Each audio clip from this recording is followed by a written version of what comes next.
Samsung's always been the company to forward high-end Android tablets, and this year is no different. The Samsung Galaxy Tab S9 series is here, and it's got a lot of the features that we expected, including across-the-board AMOLED displays. Now, this has been a big year for Android tablets. This is not the only product you can buy.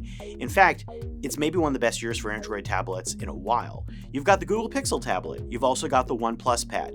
Samsung's series of tablets right now are at the higher end of that spectrum. $800 is the starting price for the Tab S9 with an 11-inch display.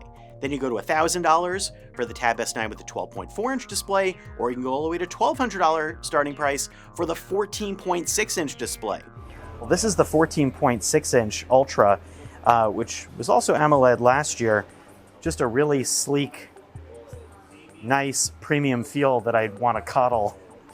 I mean, you're going to want to see 4K videos on this. I already noticed that with the display this good, and this large, you can notice the difference between 4K and non-4K. I'm actually not used to that.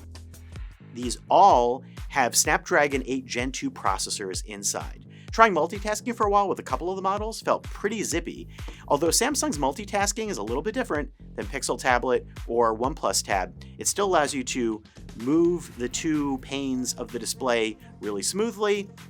The nice thing about Samsung's tablets is that the S Pen is included.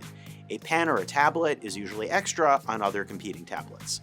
The pen is supposed to have slightly better latency, 2.8 milliseconds. The other little wrinkle here with these tablets is that they're IP68 rated for water and dust resistance, although I wouldn't want to risk getting one of these tablets wet. Kind of nice though that it has a little bit of that extra protection.